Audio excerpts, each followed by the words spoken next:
Welcome to Living Grounded, Village's weekly Q&A, where you can ask anonymous questions about God, the Bible, life with Jesus, and all things in between.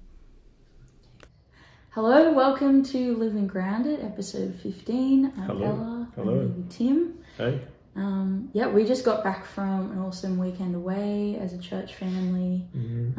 It was so good to spend time with one another, and aside from some flooding in people's tents, the rain didn't stop us from having a great time together. It was really good. Maybe even helped. Yeah, I think so.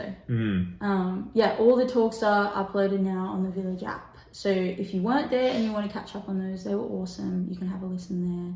Or if you want to listen to them again and have a reflect, they were about the privilege, the purpose, the power, and the practice of prayer. Very good.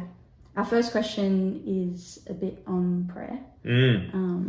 How do prayers for healing fit into praying in alignment with God's plan and purposes? Yeah, good one. And obviously one that can be quite close to home for many Christians. Ella, we prayed for you at church camp for your chronic fatigue and related things.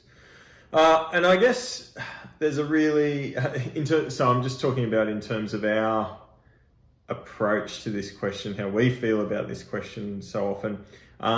There's an answer that we're going to love, and then there's an answer we're going to find hard, okay? So let's start with the answer that we're going to love. The good answer, the good news in this is that we saw at church camp that we want to learn to pray. We want to pray in alignment with God's purposes and will. We want to call on the name of the Lord to do the things that He's promised. That's what prayer is. And that then leads us to go, well, okay, Lord's Prayer, what does God promise to do? Well, it's that His name would be hallowed, that His kingdom would come, His will be done on earth as it is in heaven. That's the big picture of what He's doing. And as we come to healing, we see that actually can fit, not always selfishly, but it can fit actually unselfishly into that picture. Because what is one part of God's kingdom coming as in heaven as on earth? It is that there would be total restoration. It is that things like sickness and other ravages of sin would be gone from the world. God, let's be so clear on this. God hates sickness. God hates the ravages of earth that are a result of sin, because they're not. He is very good. They're not of Him as such. They're a result of the curse and of sin.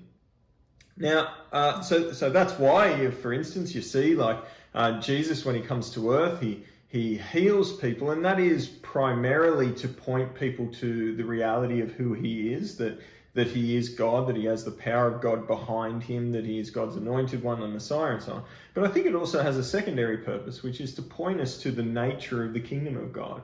The nature of the kingdom of God is always restoration, is always healing, in terms of physical as well as mental, emotional, spiritual, and primarily spiritual healing in salvation. So that makes it entirely appropriate for the Christian to pray for healing in a certain way. So again, we don't pray for healing so that, oh God, would you heal me? Because to be honest, it just makes life a bit crapper. I want life to be easier or so on. That may be true, but that is not praying in alignment with God's purposes. We can pray in alignment with God's purposes by saying, God, sickness is not what you love. Your people hurting is not what you love. Your people not being able to serve others and love others as they would desire is not what you love. God, would you in your compassion and your mercy bring restoration here? Something along those lines, for the sake of your kingdom, and for the sake of people giving your name praise. But of course, that then points us to that begins to lead us to the hard aspect of this question. which is that God doesn't promise this side of the new creation that all things will be restored. He doesn't promise that all things will be very good until Jesus returns. And so, obviously, it's the human experience. We know this, but just to say that the Bible acknowledges that sickness and problems, mental health, all these sorts of things will continue to plague all people, but also God's people this side of the new creation. And you get that in someone as significant as Paul. I mean, it's just worth reading this, I think. The Apostle Paul talks about what he calls a thorn in his flesh. And he helps us, I think, understand what might be going on in terms of if it's God's will for all things to be restored, if he doesn't like sickness, then why does he allow sickness to remain? Why does he even allow his people to endure sickness? And have a listen to this. He says, therefore, in order to keep me from being conceited, I was given a thorn in my flesh, a messenger from Satan to torment me. 3 times I pleaded with the Lord to take it away from me. But he said to me, my grace is sufficient for you, for my power is made perfect in weakness. Therefore I will boast all the more gladly about my weaknesses, so that Christ's power may rest on me. That is why, for Christ's sake, I delight in weaknesses, in insults, in hardships, in persecutions, in difficulties, for when I am weak, then I am strong. What's Paul saying? So he's got this thorn in his flesh. We take that to be some sort of sickness, some sort of physical problem, right? Something that's hard, that's painful. And he cries out to God. He says, 3 times I pleaded that he would take it away. But God said to him, no, I want you to understand that my grace is sufficient, that you can do everything that it is my will for you to do, even in spite of this weakness. And in fact, this weakness is there to show you the sufficiency of my grace. That I can actually work through you in your weakness. Because what's the danger? Paul says, so that I wouldn't start to think that I could do it on my own, that I could do it in my own abilities and health and, start to go, look how great I am, but that I would truly trust in God to do the things that I believe needed to be done for his will to be done through me. And so it might be a hard reality. Not an easy one for those who are suffering, for those who are feeling the pain of sickness, who are feeling the loss that sickness can bring. I remember all the things I used to be able to do. If only I was healthy, I'd be able to do this, and this. But again, we saw this in the Living Grounded maybe last week or the week before. What you don't maybe know is that God may be using your sickness to serve God's people in a way that doesn't look conventional, that isn't the way that you would have chosen to be. You would far rather to be able to have the energy to do so much more stuff, but maybe he's doing it a different way. Again, it is God's will be done on earth as it is in heaven, but maybe just not in the way that you expected. And so what is it to pray in alignment with his will? It is to ask for healing so that there would be restoration, so that as in heaven on earth here in your body. But it is also to pray, but your will be done. I trust that your grace is sufficient to strengthen me, to still serve you, to follow you faithfully, to stand firm, to love you people, to be in prayer, even if the thorn is not taken away from my flesh. Yeah, that's good. Our next question, how do we interpret Revelation? Are the violent battle scenes meant to convey the message of Christians going to war? Oh, good one. Revelation, hey? It's, encourage it if you haven't read it before. John, the writer, says to read it is to be blessed. Everyone who reads a word of that. So, hey, if you want to be blessed, but helpful if you understand a bit of how to read it, because it is very foreign to us. We don't really have apocalyptic literature as such. Maybe the closest we get is actually fantasy writing or sci-fi writing, where people write kind of imaginary pictures that represent things that are actually happening in the real world, as they often do. But let's just go through it. So what is Revelation? Revelation is a revealing. That's what Revelation means. It means to reveal the realm of the Spirit, It's revealing, it's God, well, it's Jesus actually, revealing to one of his disciples, apostles, John, which John, bit of question mark about that, I won't go into it, but one of the Johns, giving him a view, a spiritual view, a God's eye view of what's happening in the physical realm, but so what's happening in the spiritual realm as things happen in the physical realm. And so it's written to the churches in Asia. And when it says Asia, don't think China and Japan, think Roman Empire Asia, which is actually kind of Turkey. Ancient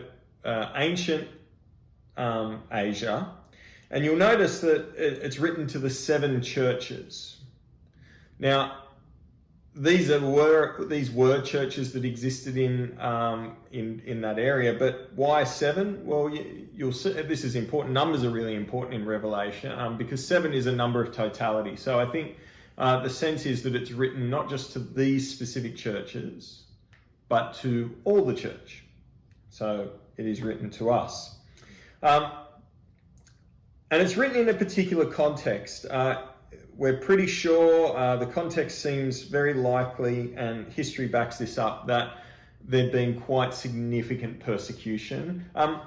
Maybe what had happened is actually kind of sporadic persecution in the Roman Empire, so not like this not this empire-wide persecution, but there had been some, and it does seem that what is being predicted in the Revelation is that persecution is set to increase. And that, all of that is to kind of raise the heart of the whole point of Revelation. It's a encouragement to God's people to see what is truly going on in the midst of what their physical eyes see as problematic. So think about it. Jesus Christ has died on the cross. He's triumphant over sin. He's promised he'll return and so on. But here's these Christians in these churches going, oh man, we are copying it from the government. We're copying it from the people around us. We are having a tough time. How does this work? Why hasn't Jesus come back yet? Why aren't we like the triumphant ones? Because we're the ones serving the Lord and so on. How does this all work? And that is essentially the heart of what's going on in Revelation. It's encouraging God's people in the midst of that. And it takes the form, it helps Christians to see what to expect, which is ongoing significant persecution until Christ returns. It's tribulation. But it's also a reminder to them to endure because Christ has triumphed on the cross, that they have been purchased with his blood, and he's purchased people from every tribe and nation. And those people have been sealed to him. They are, as long as they stand firm and keep enduring, they will be saved, essentially, in the ultimate sense of that. But at the same time, to realise there will be opposition, and it will at times look like maybe Satan and evil is winning. But that is before, of course, the ultimate kind of end point of Revelation, which is Revelation 20 to 22, where Satan will finally be thrown into the pit of fire and all things will be restored. Beautiful picture. But how do we, in the midst of all that, so that's kind of the broad picture, in the midst of that, how do we deal with like some of the weird interpretation things in Revelation, right? So if anyone's delved into it or heard about or read or jumped on the internet or something along those lines, you know that there's some trippy stuff in Revelation, particularly things around numbers and figurative, and so some Christians go, see, Revelation is happening right now, Donald Trump, Revelation or something, I don't know. But what do you do with this? Well, here's the thing you need to remember. How do you describe what's going on in the spiritual realm in physical language or terminology that we can understand? I mean, it's kind of like going, how would you describe the Mona Lisa in words? I mean, it's really difficult, right?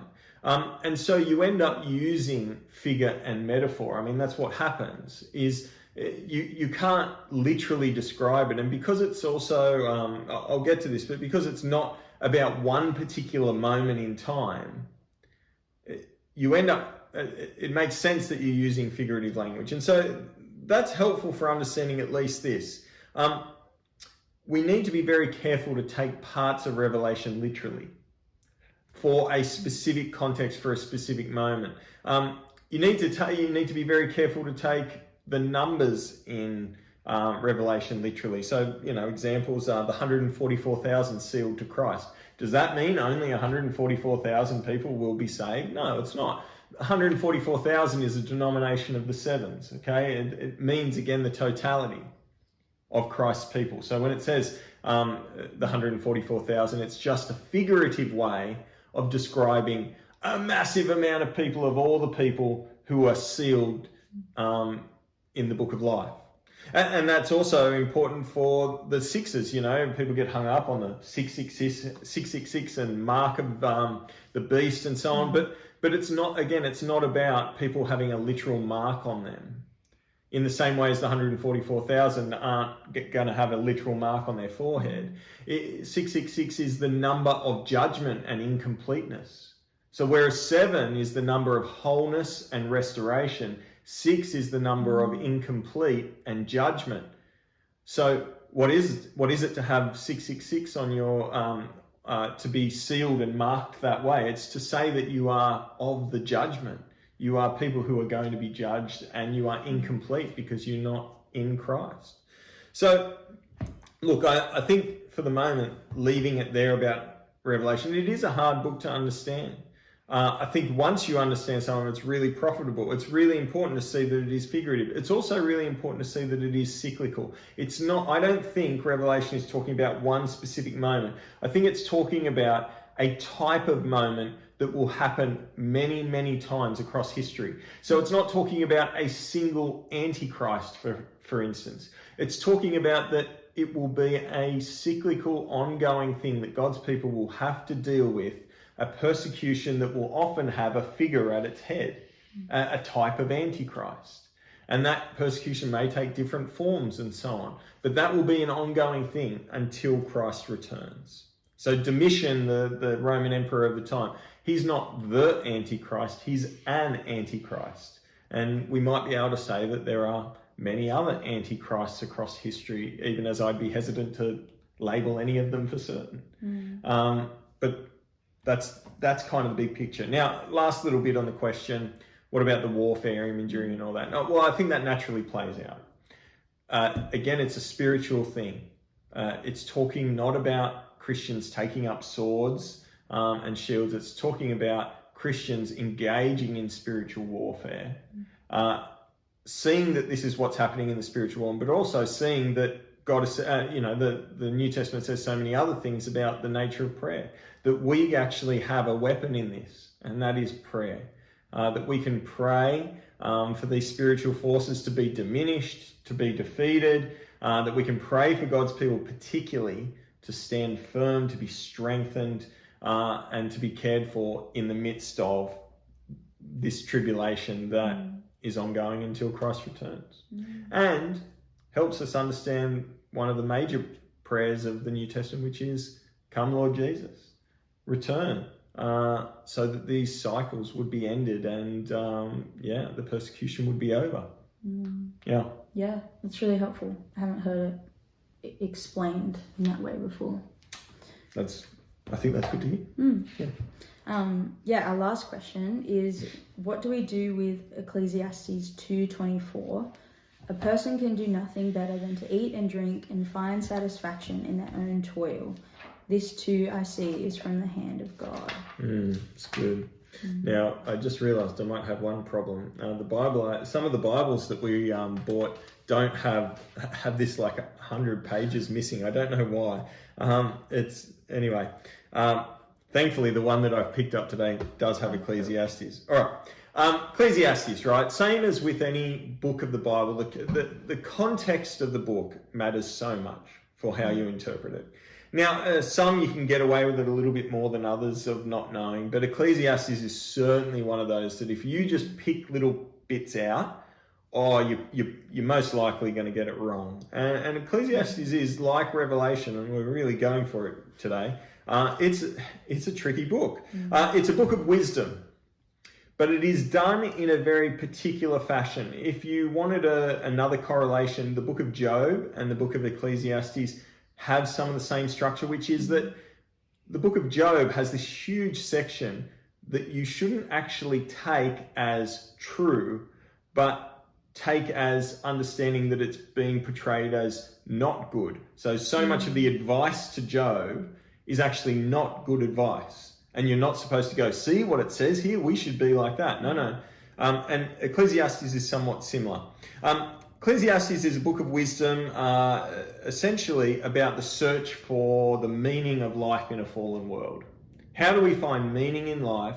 How do we find our true purpose in life in a world that's fallen? That sounds like a wise thing to search for. That sounds like a good thing to search for. Maybe you can argue all people are searching for that. And wouldn't it be a wonderful thing to know the meaning of life? At the start of chapter 2, the person who is kind of searching for this, or who's described as searching for this wisdom, says they looked for the meaning of life in pleasure. And you see it as you track it along: pleasure in wine, pleasure in great works and projects, pleasure in silver and gold, pleasure in the songs, music and so on.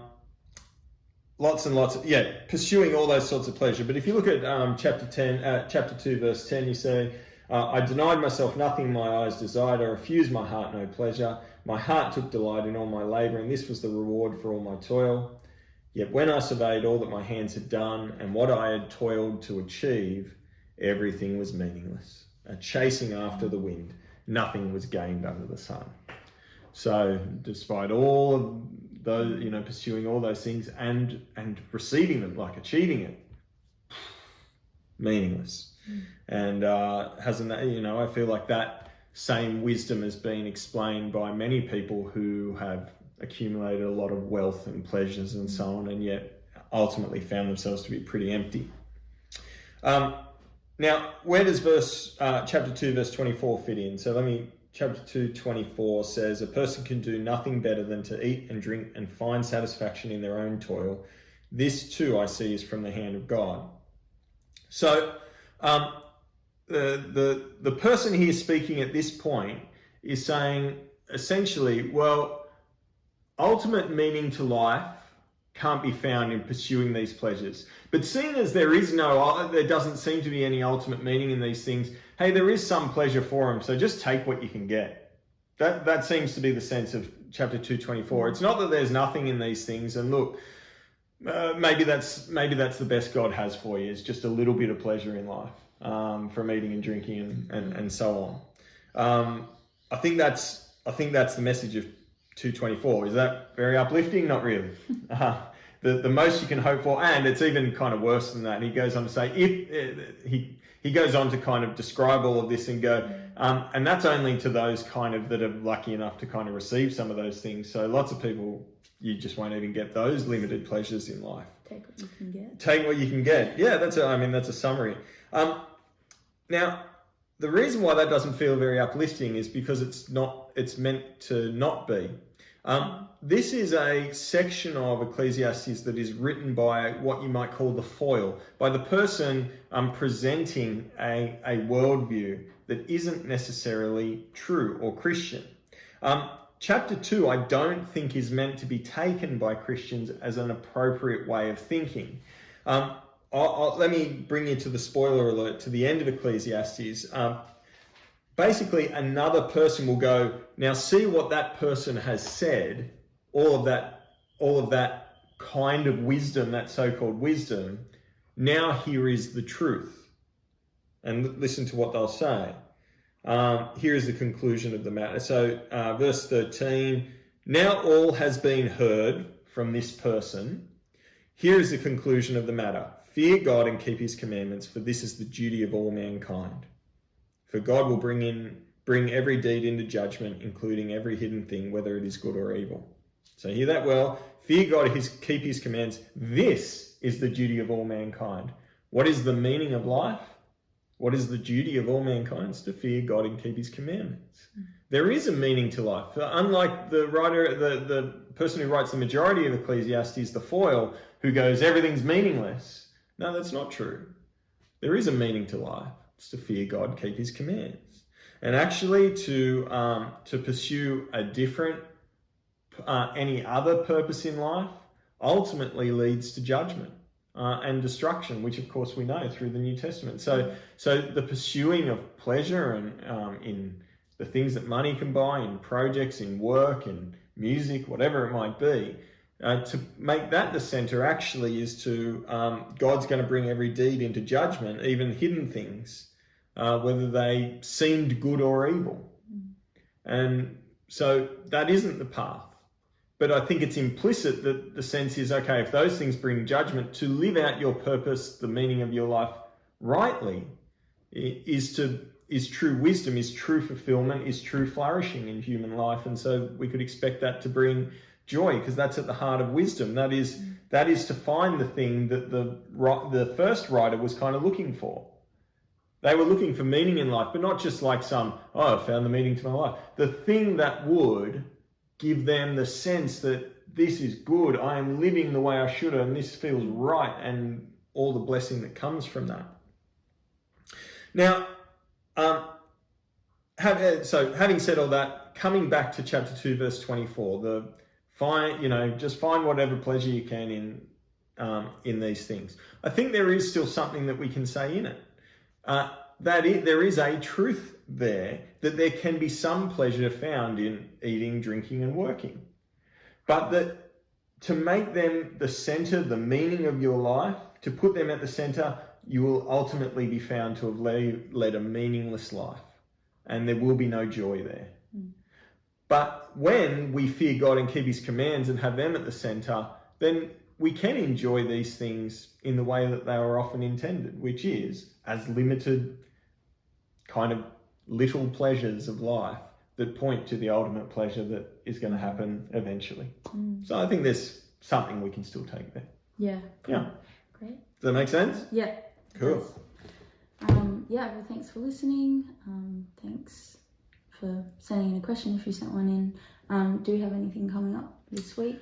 So I guess we're starting our Planted series, and my deep encouragement to all of us at Village is to really commit for the next 5 weeks to being there on a Sunday, to hearing and listening to every one of these talks. Of course, we would say that about everything, but if there was a time to really go, no, these ones, because we are going through, what does it mean to be a follower of Jesus? What is at the heart of being a disciple of Jesus? What does the Bible say? And to think about, what does that look like at Village Church? Because that's what we want to be on about at Village Church. But what does it mean to be on about those things at Village?